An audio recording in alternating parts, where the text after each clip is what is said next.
मेघालय के राज्यपाल सत्यपाल मलिक अपने बेबाक बयानों के लिए अक्सर सुर्खियों में रहते हैं और एक बार फिर किसान आंदोलन के मुद्दे पर उन्होंने मोदी सरकार को निशाने पर लिया है। जयपुर में एक कार्यक्रम में सत्यपाल मलिक ने कहा कि मोदी सरकार छोटी छोटी बातों पर तो अफसोस जता देती है, लेकिन किसान आंदोलन में अब तक 600 किसान मारे जा चुके हैं। उनके लिए अभी तक मोदी सरकार ने कोई अफसोस नहीं जताया, कोई प्रस्ताव पास नहीं किया। उन्होंने ये भी कहा कि जब वो किसानों के पक्ष में बात करते हैं तो उन्हें इस बात का अंदाजा रहता है कि वो पसंद नहीं की जा रही होगी उनकी बात। और आगे उन्होंने कहा कि जिन 2-3 लोगों ने मुझे नियुक्त किया है, 3-4 लोगों ने मुझे दिल्ली में नियुक्त किया है, दिल्ली के लोगों ने, अगर वो इस्तीफा मांगेंगे तो मैं तुरंत अपना पद छोड़ दूंगा।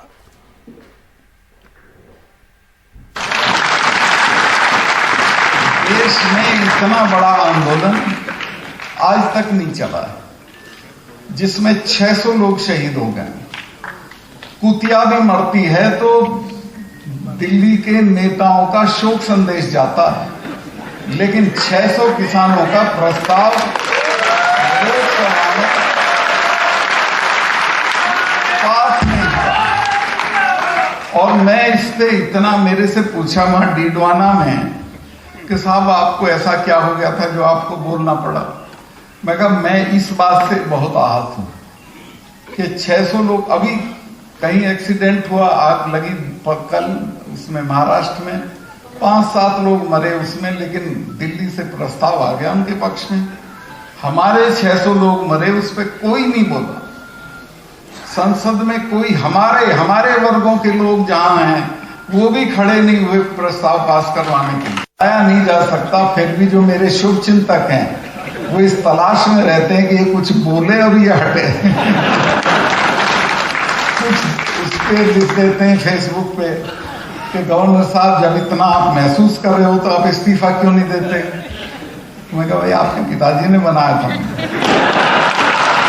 जिसने बनाया था,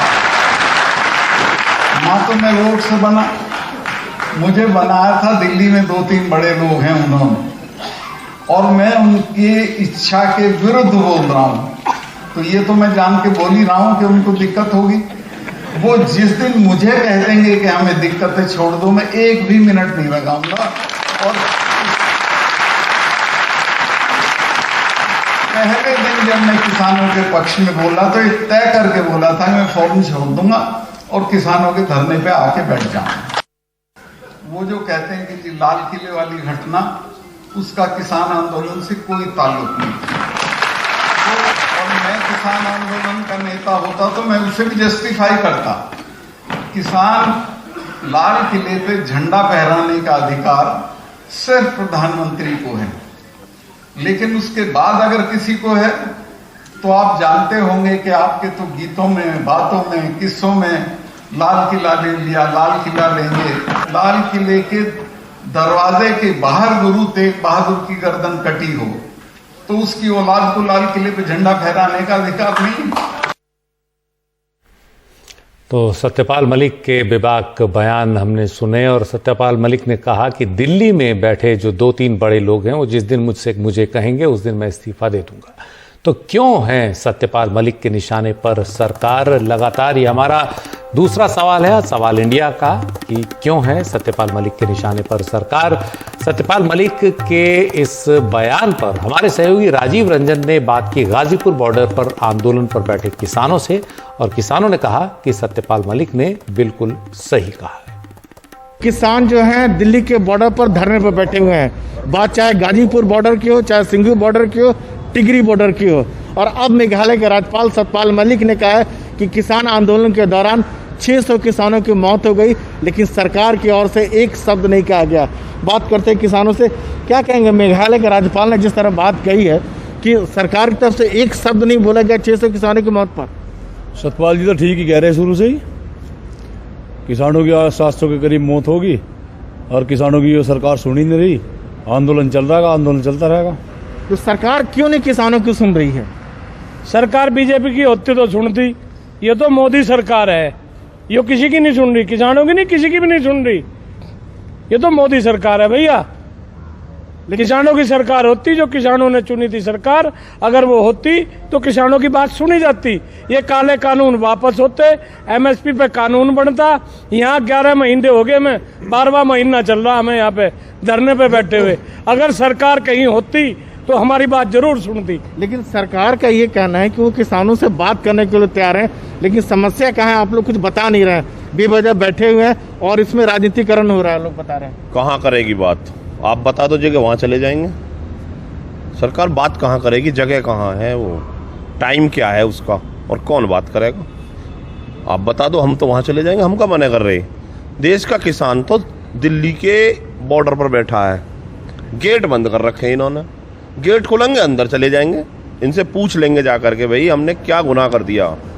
आपके संकल्प पत्र में कहीं ये लिखा हुआ नहीं था कि हम ये 3 काले कानून लेकर के आएंगे।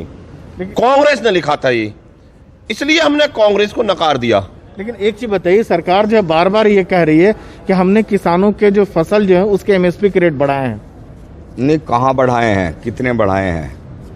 इन्होंने 4 साल 5 साल होने को आ रही है, डीजल पेट्रोल के भाव कहाँ ले गए, और गन्ने का भाव बढ़ाया 20 रुपए, यानी 20 पैसे किलो। यदि किलो में जिसे कुंटलों में दिखा रहे हैं तो काहे की एमएसपी बढ़ाई है? क्या एमएसपी बढ़ाई है? और बढ़ाई भी है तो एमएसपी पे बिक कहाँ रहा? धान नहीं बिक रहा एमएसपी पे, गेहूं नहीं बिका एमएसपी पे, मक्का नहीं बिकी एमएसपी पे, बाजरा नहीं बिक रहा एमएसपी पे, बिक कहाँ रहा है? जाहिर सी बात है कि किसानों की जो सरकार से बेहद नाराजगी है। इनका ये कहना है कि सरकार जब तक जो है 3 कृषि कानून जिसको काले कानून का दर्जा देते हैं वापस नहीं लेंगे, तब तक ऐसे ही धरना पर बैठे होंगे। और सरकार अगर नहीं वापस लेती है तो आने वाले जो 5 राज्यों के विधानसभा चुनाव है उसमें उनकी कीमत चुकानी पड़ेगी। गाजीपुर बॉर्डर से राजीव रंजन, एनडीटीवी इंडिया। तो हमने धरने पर बैठे किसानों को सुना, उनकी चिंताएं वाजिब हैं, उनकी परेशानियां वाजिब हैं। और हमारा आज का सवाल है कि मेघालय के राज्यपाल सत्यपाल मलिक के निशाने पर सरकार क्यों रहती है। हमारे साथ 3 खास मेहमान हैं। किसान नेता रविंद्र सिंह चीमा हैं, बीजेपी के नेता आलोक वत्स हैं और कांग्रेस के प्रवक्ता चरण सिंह सप्रा हैं। लेकिन सबसे पहले किसान नेता रविंद्र सिंह चीमा से पूछते हैं कि रविंद्र जी, सत्यपाल मलिक बार बार अपने बयानों में किसानों के समर्थन की बात करते हैं, उनके साथ खड़े होने की बात करते हैं, कहते हैं इस्तीफा मैं तब दूंगा जब कोई मुझसे इस्तीफा मांगेगा। वैसे ये सवाल राजनीति का इसलिए आपसे नहीं पूछूंगा, लेकिन क्या आपको लगता है कि राज्यपाल पूरी तरह से आपके साथ खड़े हैं और उनके बयानों में किसी तरह की कहीं कोई सियासत नहीं है? देखिए, मैं एक बात तो कहनी चाहता हूं कि जो सत्यपाल मलिक जी एक कॉन्स्टिट्यूशनल पोस्ट पे होते हुए भी उन्होंने एक किसानों के साथ जो किसानों का दर्द है उसको समझा है, उसके बारे में बेबाक टिप्पणियां नहीं यथार्थ कहा है। तो इसके लिए मैं ये भी बताना चाहता हूं कि ये सत्यपाल मलिक के अलावा देश में हजारों ऐसे निरपक्ष नेता हैं जो समझते हैं कि इस समय इस बात को निपटा देना चाहिए।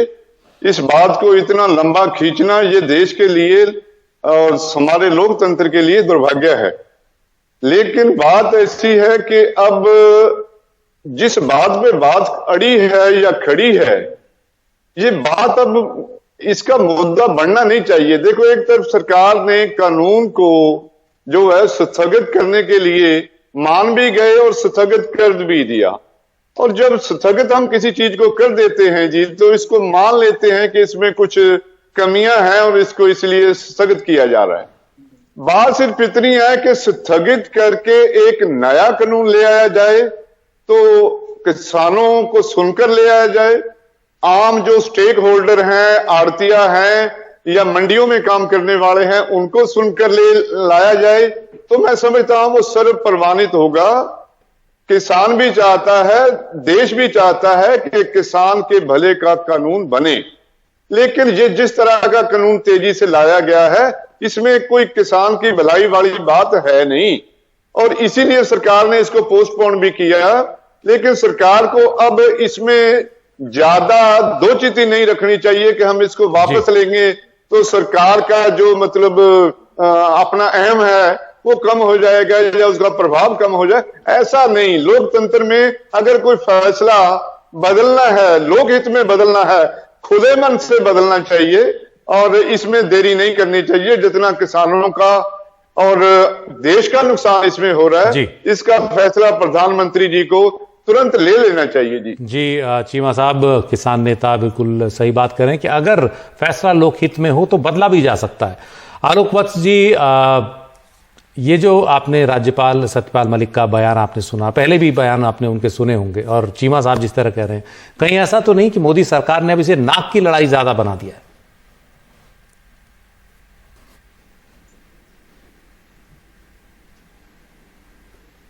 आलोक वत्स जी, आपसे ये सवाल है। जी, एक बार फिर से रिपीट करेंगे आप? क्या मोदी सरकार ने इसे कहीं नाक की लड़ाई तो नहीं बना दिया है? अगर लोकहित में है, फैसला बदला जा सकता है तो बदला जाना चाहिए। इसमें कौन छोटा और कौन बड़ा हो जाता है? सत्यपाल मलिक को आप सुन ही रहे। ये सत्यपाल मलिक जी पे तो मैं बाद में आऊंगा। ये जो आप आंदोलन चल रहा है किसानों का, क्या ये सही मायने में भारत के किसान हैं? इनकी परसेंटेज क्या है? ऐसे तो आपसे पूछने लग जाएंगे सर, अगर आप इस तरह की बात करेंगे तो आपसे आपकी आइडेंटिटी लोग पूछने लगेंगे। एक मुट्ठी भर लोग, और जिन्होंने ये कह रहे हैं कि 26 गवर्नर साहब कह रहे हैं कि 26 जनवरी की बात को आप बिल्कुल तूल में ना ले। लाल किले पर किसी और का झंडा फहर गया। जिस तरीके से यहाँ के पुलिस वालों को इन्होंने रौंदा ट्रैक्टर से पूरे देश ने देखा, जिस तरीके से तलवार और कृपाण निकाल के ये हवा में लहरा रहे थे, या ये लोकतंत्र में ये आंदोलन का रूप है? जायज नहीं है, उसको कोई सही नहीं ठहरा रहा है। मैं ये कह रहा हूं कि कहीं इसको नाक की लड़ाई तो नहीं बना दिया मोदी सरकार ने? कोई नाक की लड़ाई नहीं है। हमने 11 बार इनको समझौते के लिए बुलाया और ये 11 बार समझौते में आए और इन्होंने कहा कि हमारी शर्तें मान लो तो हम तुम्हारे साथ समझौता करेंगे, नहीं तो नहीं करेंगे। ये कैसा समझौता है भाई? ये आप जो कहेंगे वही हम करें। और देखिए, रिकॉर्ड पैदावार हुई है इस सत्र में, वो तो किसान ने ही किया है जी। वो किसान का सरकार का उसमें कोई योगदान नहीं है रिकॉर्ड पैदावार में, सिर्फ रिकॉर्ड पैदावार में। मैं आपको भगुना जी, सुशील जी, यही कहना चाह रहा हूं कि किसान जो असली किसान है वो तो रिकॉर्ड पैदावार करने में लगा हुआ है। ये जो किसान खेती के साथ साथ आंदोलन भी कर सकता है। आप ये गलत मान रहे हैं कि किसान सिर्फ खेत में रहेगा और आंदोलन नहीं कर सकता। ये मैंने नहीं कहा कि वो आंदोलन नहीं, जैसे आप दूसरे काम के साथ राजनीति करते हैं वैसे किसान को आंदोलन का पूरा वॉशिंग मशीन में धुलते हैं, वहां पर सैकड़ों वॉशिंग मशीन लगी हुई है, एयर कंडीशनर लगे हुए हैं। क्या इसमें गलत क्या है? अगर तकनीक है तो उसका फायदा किसानों को भी मिले, आपको भी मिले, आपके भी नेताओं के भी कपड़े धुलते हैं इस तरह से। मेरे साथ कांग्रेस के प्रवक्ता चरण सिंह सापरा जी भी हैं। आलोक जी, मेरे पास समय कम है। सापरा जी, आप क्या कहना चाहेंगे इस मसले पर? देखिए, सत्यपाल मलिक जी बिल्कुल बेबाकी से केवल आज ही नहीं बोल रहे, तकरीबन वो 5-6 महीनों से वो बोल रहे हैं। अगर आपको याद होगा तो मार्च में भी उनका वक्तव्य इस तरह से आया था किसानों के समर्थन में। उसी तरह से अप्रैल 23 को उन्होंने एक पत्र भी लिखा था आदरणीय प्रधानमंत्री जी को, और मेरे ख्याल से अमित शाह जी को भी लिखा था, और उन्होंने क्लियर लिखा था कि किसानों के आंदोलन को आप हल्के में मत लीजिए। जो किसान का नहीं वो किसी काम का नहीं। यानी बार बार वो चेता रहे हैं। अब 600 किसानों की मृत्यु हुई है, उसके ऊपर भी उन्होंने कहा है कि इसको केंद्र की सरकार ने संजीदगी से लेना चाहिए। और मुझे हैरत है, भारतीय जनता पार्टी के एक एक नेता, एक एक प्रवक्ता किस तरह की बातें करते हैं। अभी भी भारतीय जनता पार्टी के प्रवक्ता ने कहा कि क्या ये इस देश के किसान हैं?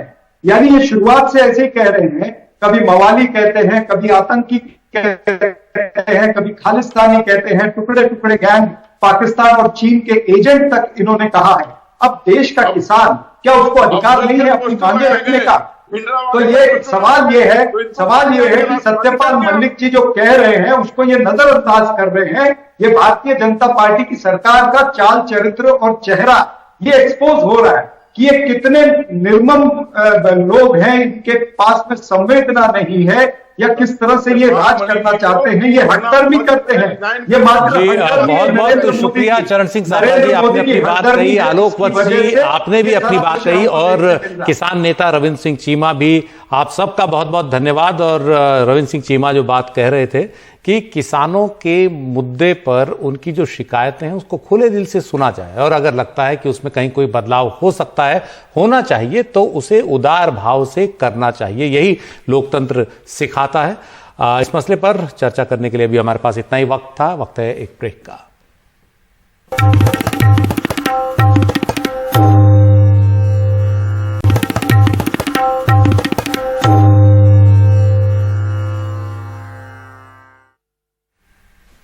दिल्ली की हवा तो इन दिनों काफी प्रदूषित है ही, पानी में भी काफी प्रदूषण है और यही नतीजा है कि दिल्ली के कई इलाकों में पिछले कुछ दिनों से पानी की सप्लाई में दिक्कतें आ रही हैं और पानी जो है वो एक तरह से सभी इलाकों को एक साथ सप्लाई नहीं हो पा रहा है। यमुना नदी में प्रदूषण का स्तर बहुत ज्यादा है, पानी में अमोनिया और फॉस्फेट बहुत ज्यादा होने की वजह से जो झाग आप देख रहे हैं वो यमुना नदी में दिख रहा है। इसके बावजूद छठ पर्व के पहले दिन आज नहाए खाए के मौके पर कई श्रद्धालु इसी प्रदूषित पानी में, इसी खराब पानी में नहाते स्नान करते दिखे और ये सेहत के लिए अच्छा नहीं है, लेकिन लोगों के पास भी शायद कोई चारा नहीं है और फिर राजनीति ऊपर से है। बीजेपी ने कहा कि वो यमुना पर जो है छठ पर्व मनाएगी, हालांकि दिल्ली सरकार ने इसके लिए मना किया था, लेकिन पानी की जो स्थिति है उसके लिए दिल्ली सरकार भी जिम्मेदार है और हरियाणा की बीजेपी सरकार भी जिम्मेदार है।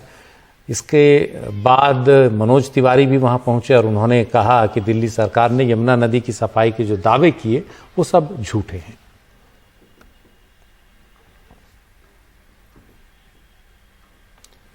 और इस पर जो सफाई दिल्ली सरकार की तरफ से आई है, राघव चड्ढा वाइस चेयरमैन हैं दिल्ली जल बोर्ड के, उन्होंने कहा है कि ओखला बैराज जहां यमुना के प्रदूषण की तस्वीरें दिखाई जा रही हैं वो उत्तर प्रदेश सरकार के सिंचाई विभाग के अधीन है।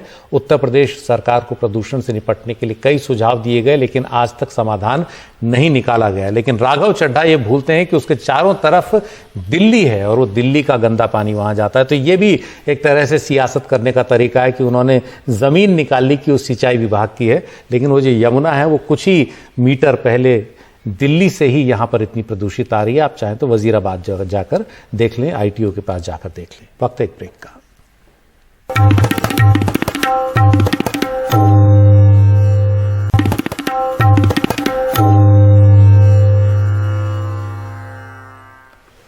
तमिलनाडु की राजधानी चेन्नई और आसपास के कई जिलों में पिछले कुछ दिनों से भारी बारिश के बाद से जनजीवन अस्त व्यस्त है। निचले इलाकों में पानी भर गया है। दक्षिण पश्चिम बंगाल की खाड़ी और करीबी अरब सागर में निम्न दबाव का क्षेत्र बनने से ये बारिश अगले कुछ दिन जारी रहने के आसार हैं, इसलिए शिक्षण संस्थाओं को बंद कर दिया गया है। 2015 के बाद चेन्नई में पहली बार इतनी ज्यादा बारिश हुई है।